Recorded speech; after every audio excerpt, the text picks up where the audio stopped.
let's dive in. Today, we have the good fortune to talk to two individuals who have each led the charge on business process improvement within their own organizations or with coordinated projects. They bring valuable hands-on insight to this conversation. Our panelists include Ashley Graham-Watanabe. She's the Director of Compliance and Legal Innovation at Neighborhood Legal Services Program in Washington, D.C., and also Melissa Fuechtmann, the Director of Intake Services at Prairie State Legal Services in Northern Illinois. Thank you both for being here. Let's start with each of you introducing yourself and your past experiences with BPI and your projects. Ashley, do you want to start us off? Absolutely. Thank you, Shelley, for that kind introduction. So my name is Ashley. Like I said, I'm the Director of Compliance and Legal Innovation here at Neighborhood Legal Services. Been with legal aids for almost 2 decades at this point. But here today, I'm here to talk to you a little bit about Neighborhood Legal Services participation in DC's coordinated intake. So it's been quite some time that we've talked about coordinated intake here in DC. For those of you unfamiliar with the area, we are a small, not a state area, but our own jurisdiction, legal jurisdiction. And we are blessed with 54 legal service organizations for this small jurisdiction, which is a lot. I've been here for 11 years here in DC, and it's overwhelming for me. So for someone who is in crisis and looking for services, that's a really daunting task to try to find the right legal service for where they are and what they need. So the idea was to create a coordinated intake. So that way, a DC resident could call one number or do an online intake or appear in person at one place, and then they be directed by a system to the organization that would best fit their legal needs. So this really got into play starting right after the pandemic. More conversations were had, pen to paper was made, and plans were executed. Where I personally got involved in is about 2023 when it was determined that a pilot needed to happen to test out the theories, see if this is something that was actually feasible. If we did this, how would this work? What were the protocols that needed to be put in place? Basically testing out the system before a full launch, before we went through all legal areas. Instead, we started with about 10 different legal service organizations focusing on only family law, and that pilot lasted for the pilot itself lasted for about 6 months, and then there was about 9 months of preparation for that pilot. So I was the person who was in charge of supervising not only the day-to-day activities, but just generally supervising the program's progress. The pilot concluded in December of 2024, and we'll talk more about the success of that. And since then, it has been passed off to Legal Aid DC, our permanent host of the pilot, for long term. So that's kind of why I'm here today. Thank you. Wonderful. Thank you, Ashley. Melissa, do you want to talk a little bit about your project and your BPI process? Absolutely. Thank you for the nice introduction, and thank you, Ashley, for your description. So here at Prairie State Legal Services, it's a little bit like what Ashley described in her project, only it was all within our program here at Prairie State. So we are a regional LSC-funded legal aid program. We cover 36 counties in northern Illinois, outside of Cook County. And we have 11 branch offices. So we have a very large geographical footprint. And within that service area, we have some densely populated, rather urban areas and some very rural areas, a lot of different needs throughout our service area. Over time, our local offices and special projects, we had developed some different ways of doing intake, all with excellent intent and really good results, but not necessarily consistent across our program. So our goal was to really look at all of the ways intake was happening in every corner of Prairie State, geographic area, also project area, look at who's doing intake, how are we doing it, and overhaul it to promote efficiency, to keep what works well in each section of our area, and then improve upon the process for everyone along the way. Our goal is really to increase efficiency, not for its own sake, but really for the sake of equitable access for all applicants all across our service area, regardless of where they live or what their legal issue was. So we had a lot of moving parts to our program. We really took an intensive look, interviewing all of our offices and everyone who did intake in any capacity through the program, and looked carefully at how they were doing it, and gathered that data to identify what is best practice, what do we want to keep, and how can we bring the other pieces in line in our centralized process. We also really looked at job descriptions and wanted to decide, give intake the space that it really needs, and train the staff responsible for intake very well so they can handle any type of intake, for the sake, again, of always providing high-level legal services to as many eligible clients as we can, and making access equitable across our service area. So this was, for us, is actually the first step of a larger pro bono improvement project. It was funded by a Pro Bono Innovation Fund grant. So for us, it started about a year and a half ago, and this is the first step in a larger project for Prairie State. We determined we needed to work on an overhaul of the intake process, because we couldn't, when you start looking at how to improve one piece of it, we really found meaningful improvement required looking carefully at every aspect of intake. And so that comprehensive approach is really what sets this project apart from previous efforts to improve pieces of our intake process.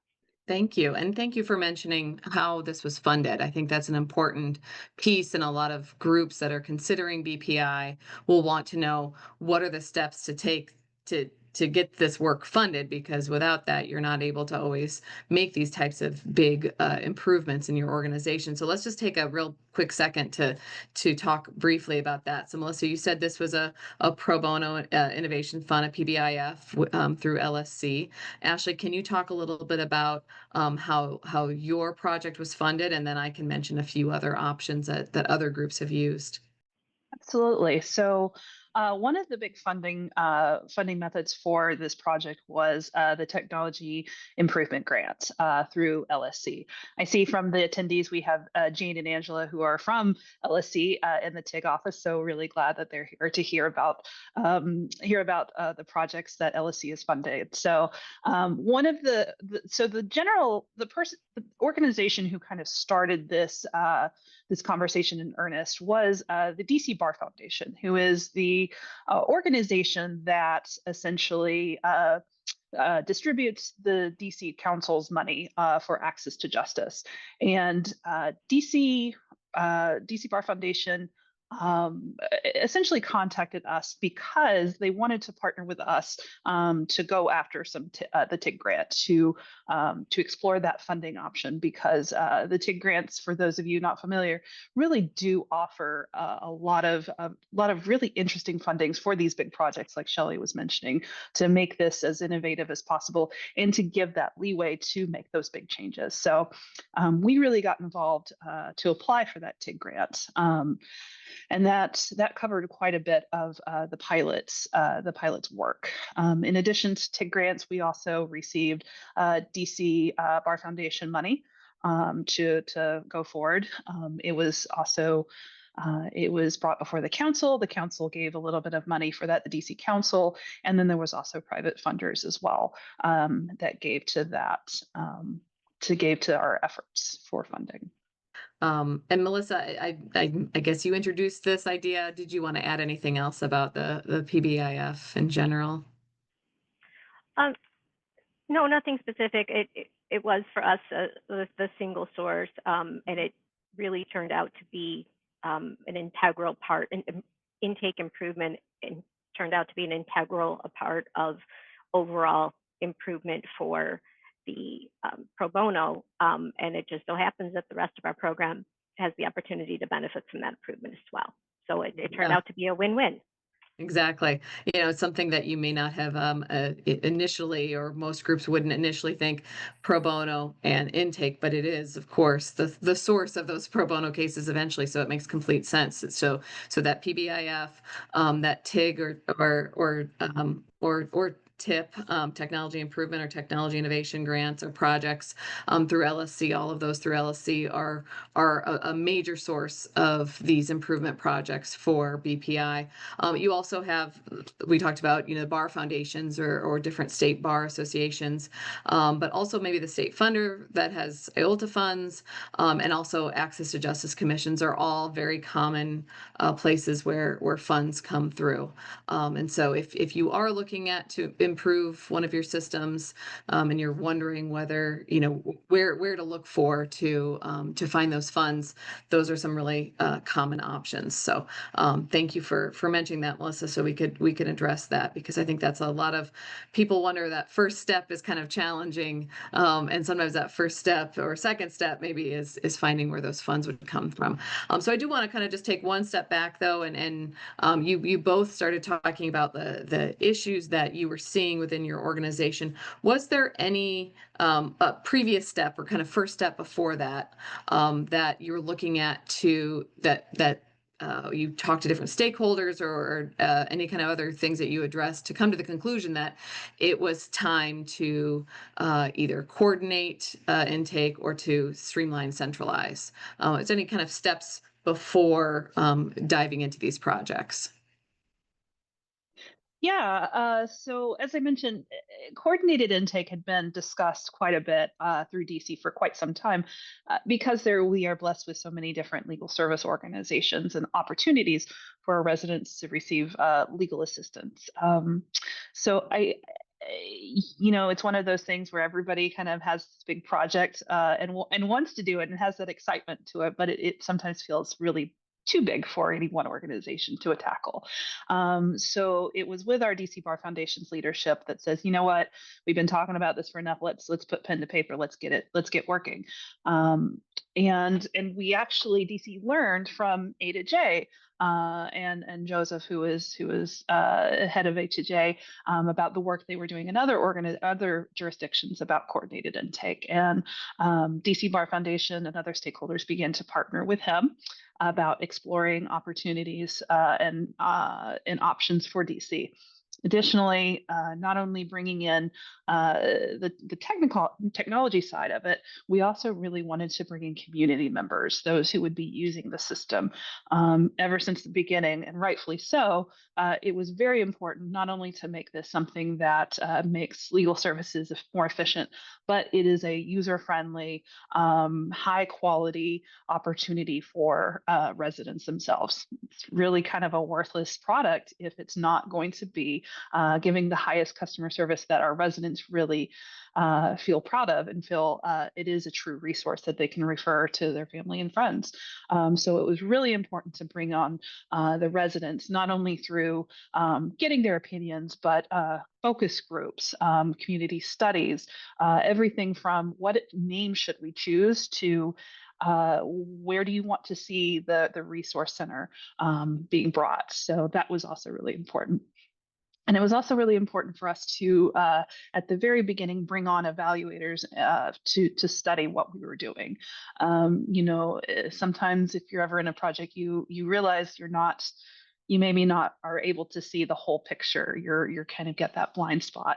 But by bringing those evaluators early and often, we were able to truly see if what we were intending to do had the outcome that we were hoping for, and it was truly being effective. So it's a lot of partnerships, a lot of talking, but it was really important for DC Bar Foundation, for us, for the whole community to really work on it together. That's great. Thank you. Yes, a lot of talking and a lot of partnerships. That's partnerships is the word I wrote down there. Community members are so important. Melissa, anything you'd like to share about how your organization came to this conclusion and that organizational process as well, and kind of you all deciding how those pathways were going to look? So as I mentioned, this is the first step of a larger pro bono improvement project, and that was something that we we knew internally we needed to do for quite some time, and we had been working on for quite some time. Also, I think just in general, internally, there was pretty broad agreement that we needed to look at this. And over time, we just had we have a large program, geographically large, demographics, densely populated in some areas.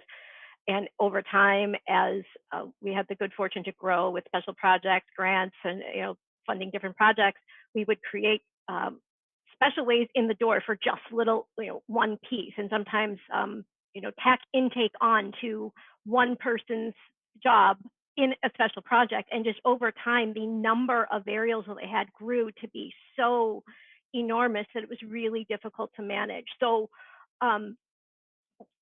internally, we were simply aware of it. Also, we survey our clients regularly, so we would get feedback from the community. Having our 11 branch offices throughout our 36 county service area, we're pretty entrenched in the communities in a good way. We have opportunities for feedback. We sometimes get feedback saying people are having trouble getting through. How can we best reach the Prairie State? So we have a kind of an ongoing conversation and feedback mechanism that let us know this needs to happen. And so here we had the opportunity with the Pro Bono Innovation Fund to really look at this. We didn't survey clients about this particular thing before starting, but it is part of our regular survey process. So we did have client input that way.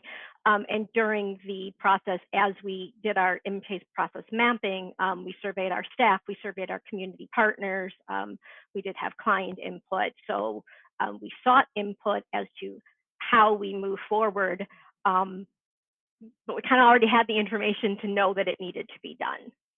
You lived it. You lived it. You knew something needed to be changing here. I mean, you're talking a lot about the partnerships, the input that you're getting, all of that data. Sorry to bring it back to kind of a tech perspective, but all of that is, data that you're looking at. Is that data gathering process from before the project, after the project, just data in general with this process? Can you talk a little bit about how that's maybe changed or other things that you looked at during this process? So if I'm understanding the question correctly, we surveyed our staff and we surveyed our community partners specifically about what they were seeing and how they thought we could improve. We already had a survey in place for clients that contained a question about their intake process. So that was one way of getting information from them. I'm sorry, I might have lost track of the question as I got to trying to explain it. No, Can you repeat what you were asking? Yes, yes. Just from beginning before the process, at the data that you were gathering, but also during this the BPI process of the data that you were looking at, and then if that's changed, if you've continued to look forward in time and, Right. and gather more data.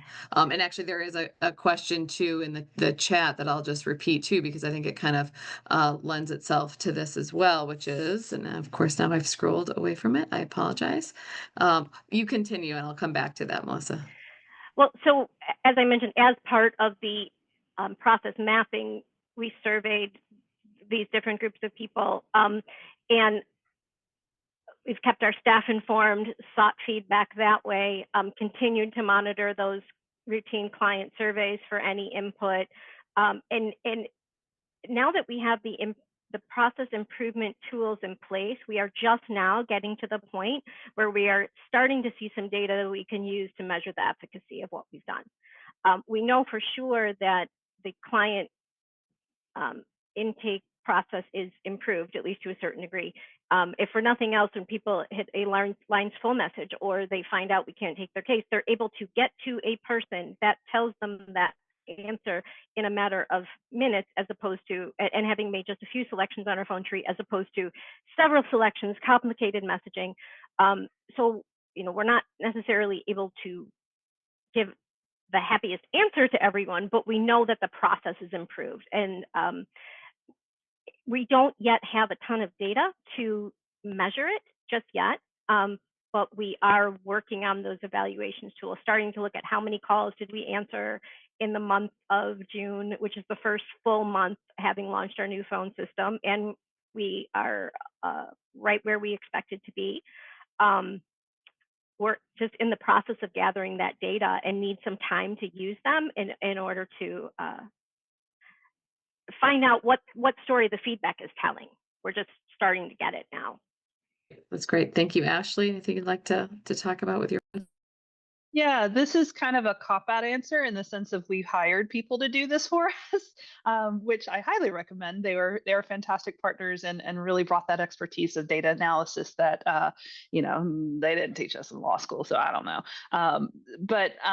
Yeah, we brought on those experts for that reason, so that way we could get. They were the ones who really helped us determine what to track at the very beginning, how to track it, and then did the analysis afterwards. And I see, Karen, your question as well about the format of client surveys. It's the bane of our existence as far as NLSP, as far as our survey response rate. We're always trying to improve. It goes back to like really relying on those expertise, really relying on those individuals who do this full time for a living. As far as I'm aware, it was done many ways, electronically, by mail, reaching out to different organizations, doing what do you call it when you give out a gift card for if you take your time and answer. They did it in a multitude of ways, and their efforts were definitely fruitful that way. But my best advice for that is really talk to those experts, really talk to the people who this is what they do full time, because just comparing like NLSP, our organization individually, to their results as us as a team, it's night and day difference. That's wonderful. Thank you. And thank you for addressing that question. I appreciate that. Let's talk about the biggest challenges as you went through this process. And then of course I'll be happy to offset that with, some of your favorite pieces or biggest surprises. But let's talk a little bit about those challenges because that's inevitable in any project. Either Melissa, do you want to start with any challenges that you had? Sure. I mean, I think the bottom line challenge, the biggest challenge is probably painfully obvious. It's just the scope of the work. It's an enormous project. When you really want to uncover all of the ways that intake is done across a program with the size and the history and the geographic reach of a program like ours, which is not unusual. I mean, I'm probably in good company in this group. Intake happens a lot of ways, and it's to identify all those ways. It takes a lot of time. It takes a lot of energy. Takes a lot of goodwill. It takes a lot of buy-in. I mean, fortunately, in our program, there's pretty broad agreement that this needed to happen. And so I'll jump up a little bit ahead to the happy parts. Was that I think people were happy to have a chance to share their wins and challenges. And so a lot of good things happen in those meetings, but simply the scope of the work, carving out the time, making the commitment, and giving it the time and space that it needs to do it well, that's a big challenge. We're fortunate that we had the funding and commitment from our administration to recognize that this is a task that needs to be done. We need to carve out the time and space to do it and to do it well. Whether we did it well, we're working on that. We think we did. But I will say that, and having been part of intake at Prairie State for almost 20 years, we had not ever done anything of this scope before. So the scope of the project that was probably the biggest challenge. But it was a necessary thing for us to tackle. And we were happy Thank you. Yeah, wonderful. Ashley? Yeah, 100% the scope is it's daunting. Just as one example, I never knew organizations counted intake so many different ways. I thought when I first started, it's like, oh, it'll be just once we gather income, it'll be helpful for everyone. it was not. Everything from, we count food stamps, we don't count food stamps, we count the whole household, we don't count the whole household. And when you're trying to refer someone over for services where their eligibility is determined by poverty calculation, that's a really important first step. You got to get it right before you make those referrals. So just that one tiny bit, we spent quite a bit of time really wrestling with and really trying to untangle. So, once you really dig in, and I really like what Melissa said of, you have to take the time to do it right. If we wanted to do it right, we have to think about that. We have to think about how we're going to determine eligibility when there are 54 different legal service organizations with different components. So 100%, that was a huge challenge. And the other challenge is kind of the opposite of the benefit is partnerships. While there's so many good things about partnerships, sometimes it feels like you're herding cats. That it really it can be a challenging, but making sure you're going in with best intentions, you're going in with an open mind and open heart, and it may not be exactly the way you do things, but willing to come together and grow for the benefit of not only the organizations in DC, but for our clients, really making sure egos are put at the door and clients are put in the center. It can be a challenge, but it's also a really wonderful way to grow.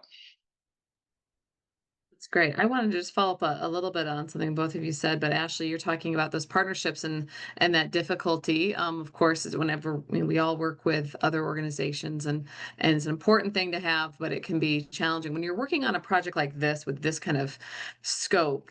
Do you have recommendations on how those interactions should happen? Is it, again, it can be difficult to get everybody together at the same time. Is it, always virtual, mixture of virtual in person? Does it have to be regular meetings? Does it, what worked best, or maybe what did you struggle with that maybe could be improved, in hindsight now, for the next group? Yeah, I think over communication is the key. Not even just communication, over communication. When you think you're doing enough, do a little bit more, just to make sure everybody's on the same page. I think as far as the ways we did it, was we are blessed in the sense of, there are many of us, but we are all in a pretty small geographic area. So we did have the opportunities to meet in person in addition to virtual. We had regular weekly meetings, especially when we were getting off the ground, and we checked in regularly as a whole group. We had subcommittees from that whole group that met on a regular basis. So my advice when starting out is just to communicate.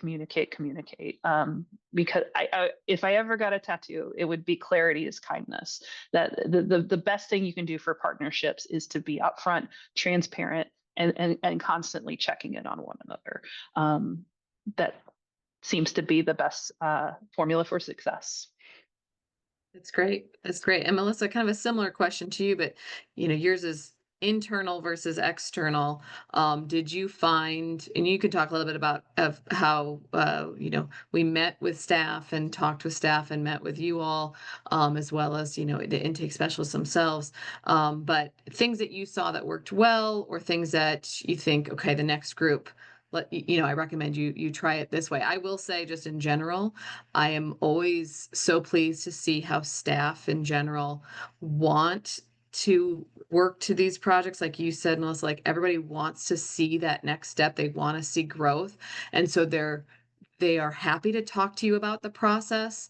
It's not a defensiveness necessarily, or a concern of, coming in and changing things. People want to see that improvement and that growth, and they're happy to tell you about the things that they think need to be improved, and maybe even how to be improved, which of course, when you're working so closely with intake on a day-to-day basis, you want to get the viewpoints from people like that. So any thoughts on best practices, or things that you saw with how staff were worked with internally? Well, as I mentioned, we really made every effort to meet with everyone who does intake, who has a hand in intake at any level. And we divided it up by office, and some special projects that go across offices. So the idea was to create the space to let everybody talk. And For a few, we were able to do it in person, and I think that was the way to go. I think because of geography, it made sense to do some of them virtually. And I think those meetings also went well. We had a high level of participation. I think a high level in enthusiasm too. It's a little harder to read a virtual room than it is an actual room, right? And little things, and this sounds a little bit funny and maybe obvious, but when you have an in-person meeting, bring good snacks, do something a little fun, like, and let people enjoy each other's company. When you have a space to, we want to identify what is problem areas that we can improve.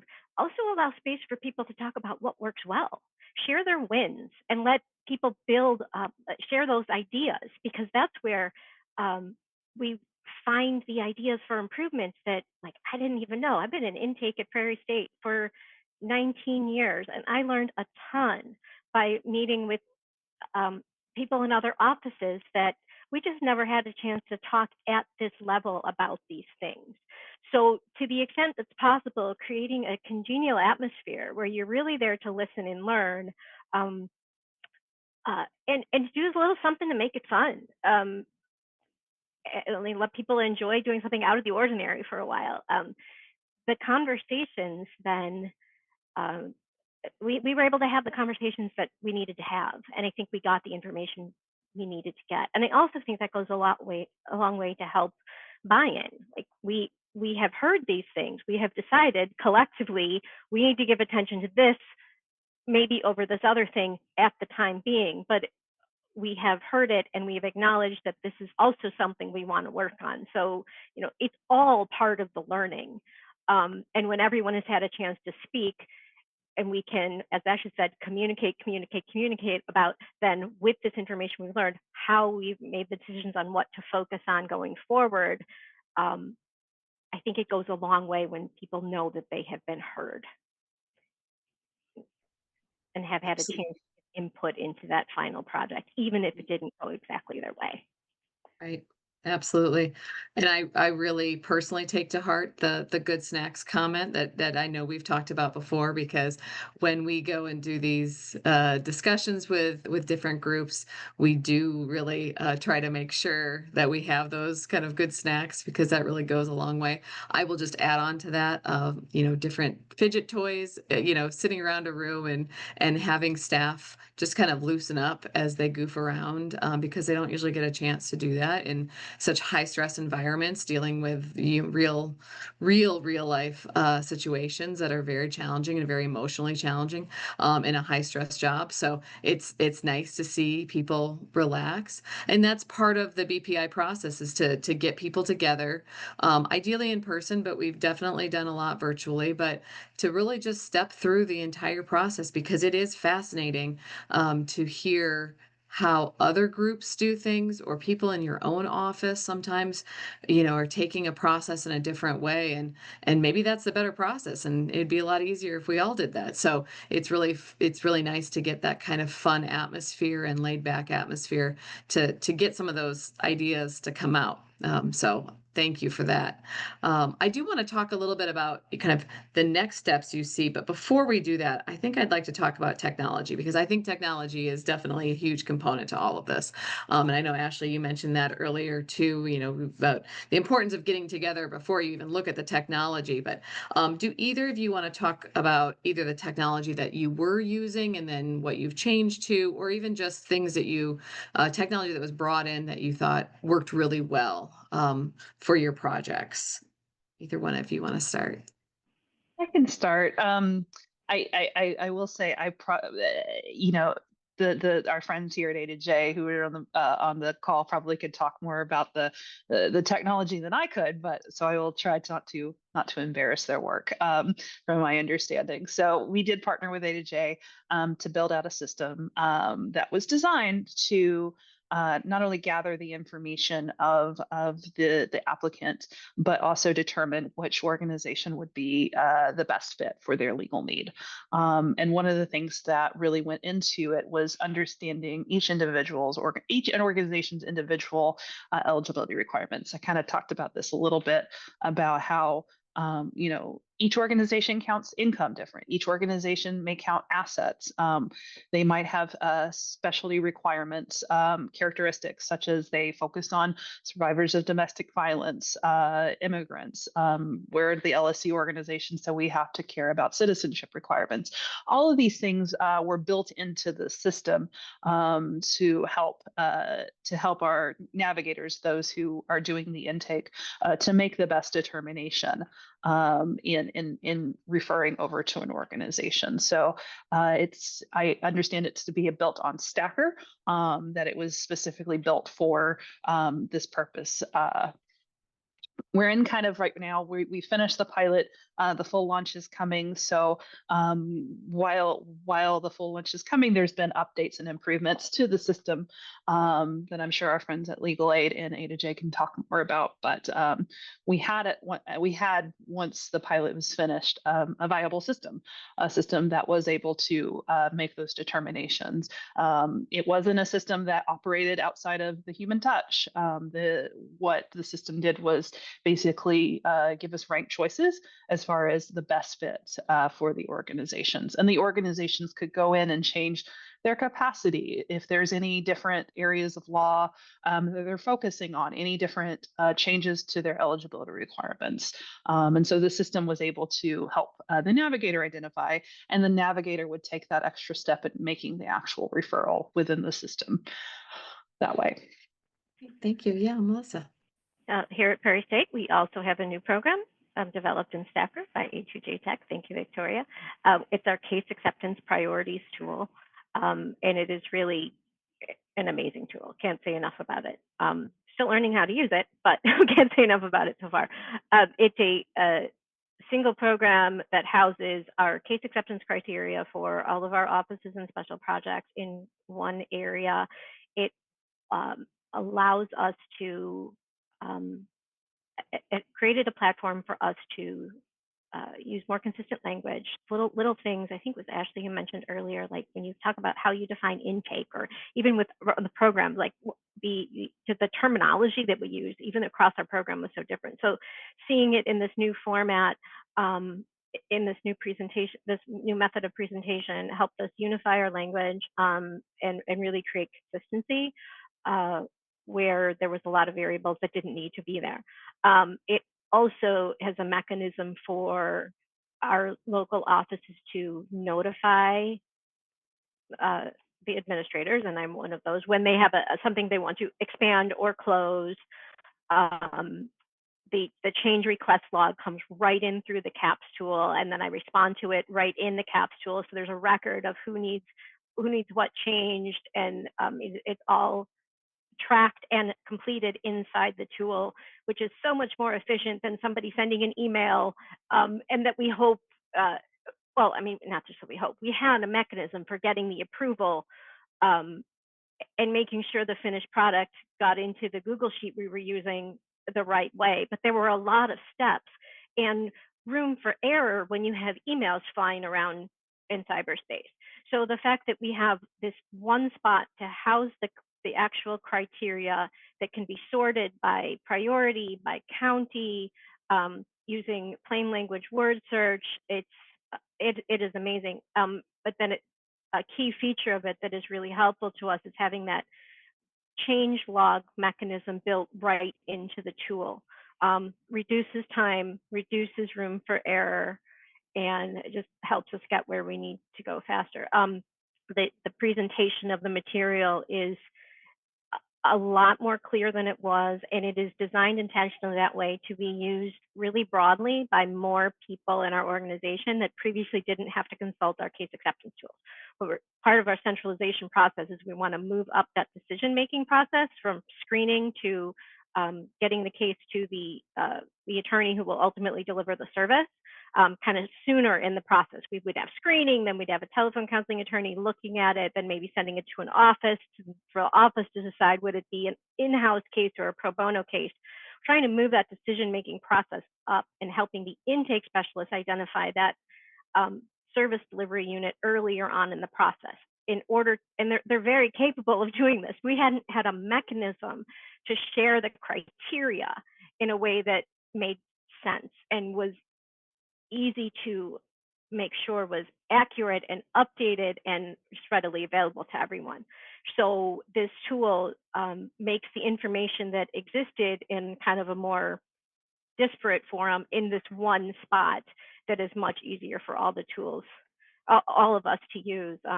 So can't give enough credit to Victoria for that one. Thank you, Victoria. I completely agree with that, Melissa. I am also just in awe of that tool. And as somebody who used to be at an LSC funded organization, just having to remember what local office was taking what type of case and what were the special requirements, and keeping all that information in your brain, but also knowing where to look for the basic information. And then, oh, there's this change. And, just having everything in one spot where honestly you don't have to remember all of that stuff at all. And if you do want to, see where those changes came from, where when this local office changed this rule to this, this limitation, you've got it all in one spot. But for everybody else can just, click through a few times and, maybe do a search for the legal problem code or something, and then you've got it right there. It's an amazing help when you're in a system again where you are trying to make decisions very quickly, that are very complex, and trying to also be compassionate and not,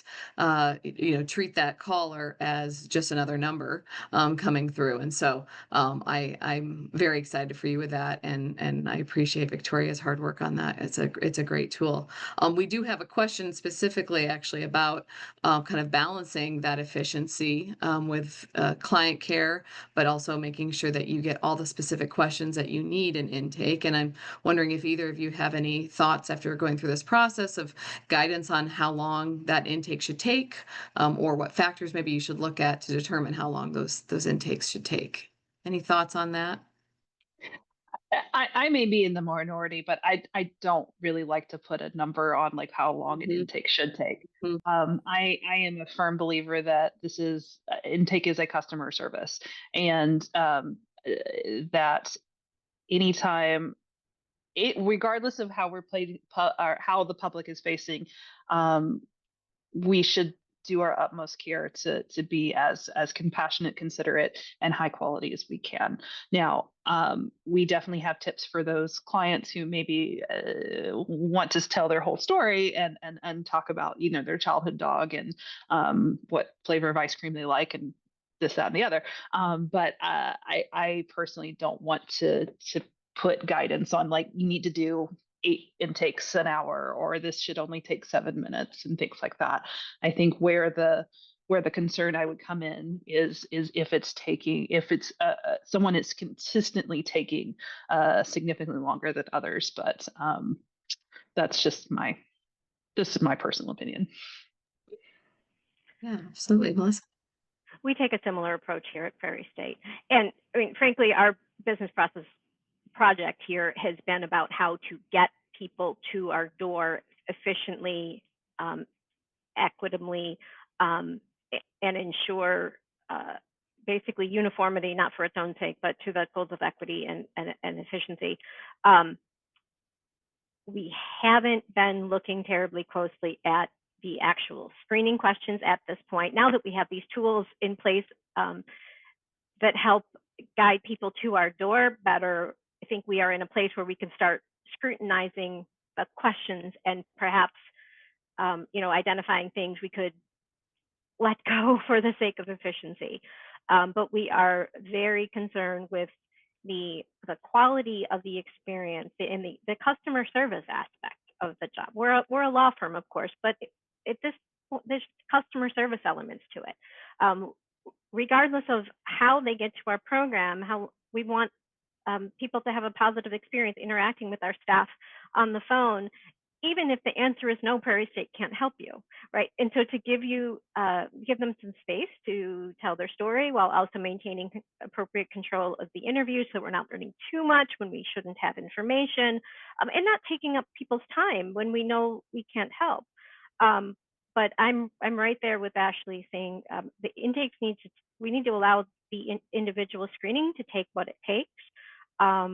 There are a lot of components that we can't that just take a long time. I did a tally once just out of curiosity to for the intake questions, and I think there were 70 questions that we asked, even like assuming an easy answer, assuming you don't have to circle back and clarify something, just the questions, 70. That's going to take a chunk of time, and you're never going to get like below like probably 20 minutes to even just get the screening and the basic facts. And that's assuming nothing goes sideways. So we don't have like a quota system, like, you know, certain number per hour. It's going to take what it's going to take. That said, it becomes even more important to look for efficiencies in getting people to the door and getting rid of the fluff so that we can spend the time where it needs to be spent, and that is on providing the service to the client.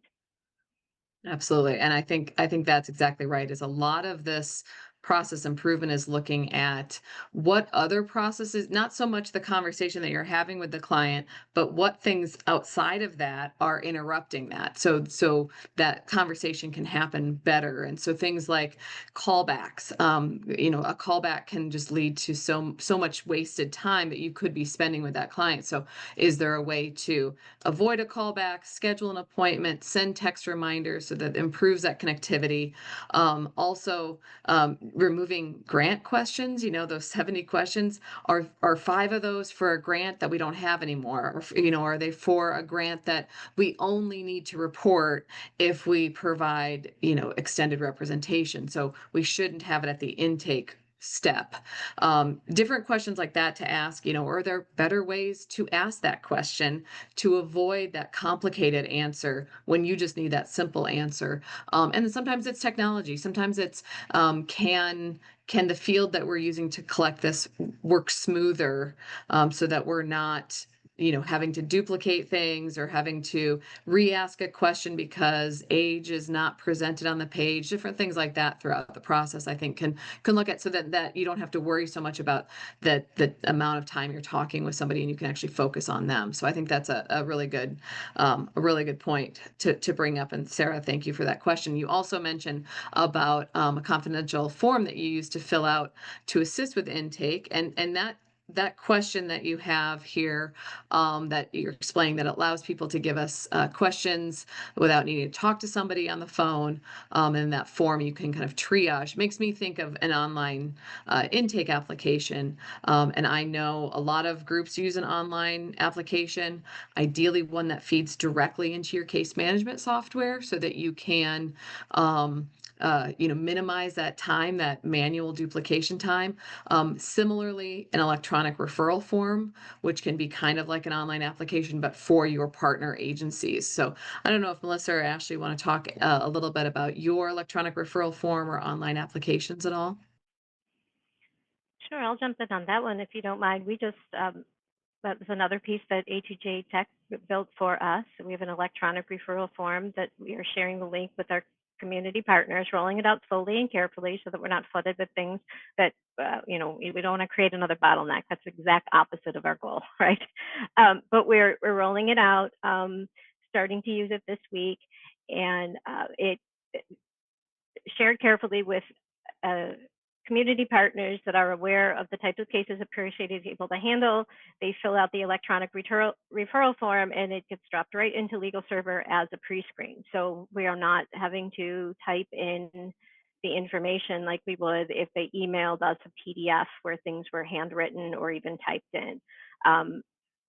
We do not have enough data yet to measure the improvement in terms of actual time. We don't have the numbers yet, but I can definitely say that our experience is showing that it's working the way that we want it to work. And we are really counting on this as a way of being able to increase our capacity to the extent that we can save, even 3 minutes per referral, not having to retype. When you aggregate that over the course of the day or week, that opens the door to serving more clients.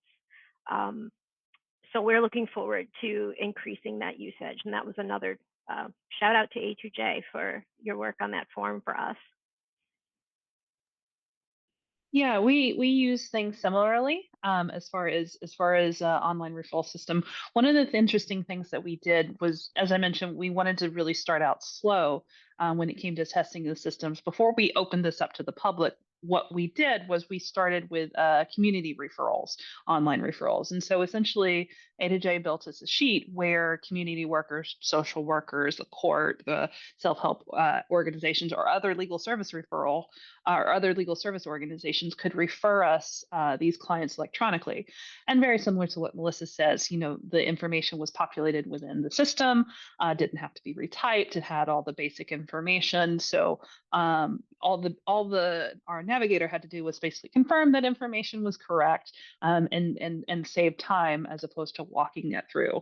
And it was a great resource for our partner agencies, especially our social service agencies and self-help centers through the DC courts, to have that referral sheet that it was ready to go. There was no question on how to refer, just simply, it was a simple form, fill it out, and then we would take over the rest. And they could tell their customer, client, whomever, their referrals being made.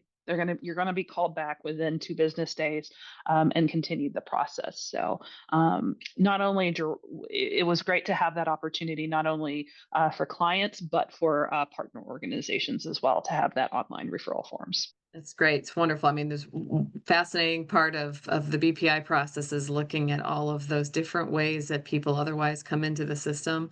And I will say that the community partner referral is one of the most fascinating ones because you might get a fax, you might get an email to a specific person, you might even get a mailed form sometimes. I mean, and it can just come in so many different ways. So really streamlining that, I think, is a huge help. And one of the people that is mentioned here in our question and answer forum is mentioning wanting a demonstration or a walkthrough for these remodeled practices, which I think is a great idea. Kind of a technology showcase would be fantastic because there's so many different coming from an LSE funded legal aid organization, did not grow up necessarily in the tech world.